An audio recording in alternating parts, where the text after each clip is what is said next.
Friends, I just got some mail and it says happy mail for a happy maker. Oh, I wonder what's in it.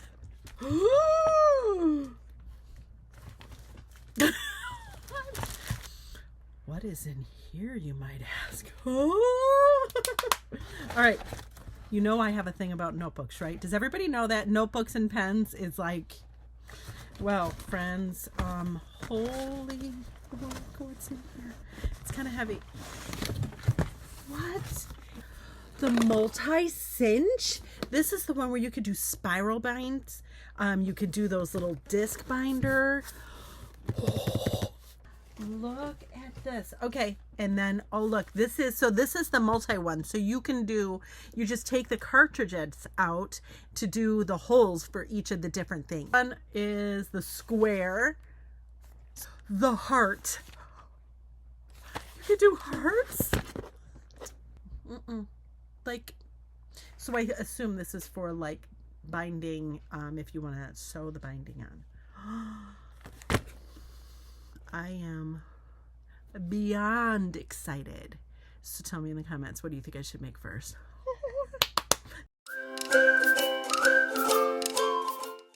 Okay, so here's the cinch. I'm going to show you the awesome that we can make with it. And yes, I also used my printer with it. Yay! Okay. So I trimmed my paper down to 5.5-inch squares.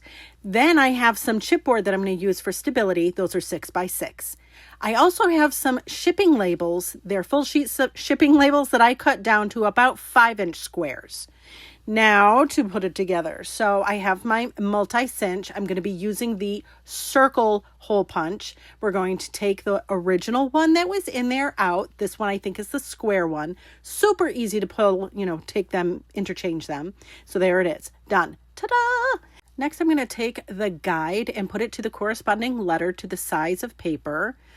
And then we're going to take this is our backer, and we're just going to put it against that guide and press it down. Now we have holes. Ta-da! Now what you're going to do is, see that side thing? It's like a little pin. You're going to put it into the second hole that was punched on the top and press down the pin. Now this is in place, and then you're going to press down to make the rest of the holes. Pop up the pin again, and there it is. Okay, you're going to do that for your paper. You're going to do that for your covers, and there it is. Next, I'm going to take, I had printed this on full sheet label they're just full sheet labels, and I printed it on my regular printer. This is what I'm putting on the cover. Now, I encourage you, cut it down before you put it on, because it's a little more challenging, but we live and learn, right? And then I'm just going to, on the cover, pull in, and I do the same thing with my notebooks, same exact thing. I am going to just pull in the corners and then fold up the top. Then we're going to do this all the way around. Pull in the corners, then fold down the top. Easy, easy. It's sticky, so it's not that big of a deal, right? And don't worry how much it does go onto the inside of that cover, because we're going to cover it. I said cover a lot. You're welcome. Anyways, so you just keep folding these over, okay? Could you trim them so that they were flush with the cover? Of course you can. But I find when doing that, it pulls up. It has a habit of pulling up more frequently than doing it this way. This way, it doesn't pull up. Just my opinion. Super pretty, right? I know. It's so cute. Now, these are the 5x5 squares that I cut with the shipping label. And I'm doing corner edging on these, just rounding them because I think it looks better. You don't have to do that part. And then I'm just going to take the backer off, and I'm going to put the sticker on the inside to cover the inside. Look at how fun. Now, could I have printed something for the inside? Of course. Did I want to? No. I like it just like this. Smooth it out. And bingo bango. Now, should I have done this before I popped the holes in the original cover? Yes, but that's okay. We'll fix it. It's fine. Now, you'll see here, I learned from my mistake, and I'm cutting down the shipping label that I had printed with the back. I'm cutting it down just because it's just a little too bulky. So I just wanted to make sure that it was, a little bit less bulky. So then I'm going to do the same process, stick that onto the back cover and make sure it's on there nice and smooth. Take your corners, pull them in, give a nice crease, then fold down each of the pieces that are sticking up. Do that for each of the 4 sides, and ta-da, look at, it's so cute. I love it. And we're going to do the same thing for the inside that we did for the front cover. We're going to do for the back cover. I have a 5x5 piece of my full sheet label, and I'm just going to, I again rounded the corners. You don't have to. And then you're just going to adhere it to the inside of the cover. Do you have to do that part? No, but come on. This looks really cute. I like it. All right. So then, yes, I have to redo the holes because I wound up covering them, right? But that's okay. It gave me more practice. And look at, I love it. And I did the same thing for the cover. And then we're going to put our whole notebook together. So here I have the back and I have the paper. Now, I did not go with the directions, and I should have. You should put the covers together like pretty side to pretty side, and then put the paper on top of that, and then do the spirals. But we live and learn, right? It's okay. You'll read the directions, right? Of course you will. So here I have these are just metal binding that I had gotten. Again, We Are Memory Keepers. You can get them online. I have a link in my description if you wanted to use that. Now I put the one of the covers on just to get a sizing so that I could clip the metal binding so that it wasn't all over the place when I was trying to do this. If you didn't want to do that first, you didn't have to, but it was easier for me. So then you'll see here I put the cover on, then I'm putting the paper in, and it's really not rocket science, but I make it like rocket science because for some reason I'm directionally impaired and I always put things the wrong way. I don't know why, but it's okay. It'll be fine. So I put it all together. Then we put on our cover. Again, put your covers on the way the directions say because I messed it up a little bit. But then, sorry for my arm, the back has the part where it cinches your binding closed. So all you're going to do is put that on the back, cinch it down, and ta-da.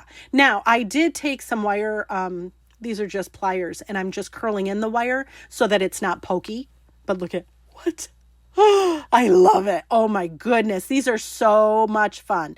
Again, I went back over just to make sure that the binding was really cinched up, but oh lordy, how pretty. Now I did this one, and then I thought, wouldn't it be fun to do one that I could use for my content creation and it could hold my notebook? So here it is. Look at, now is it perfect? No, but I actually used Dollar Tree chopping mats to put this backer on.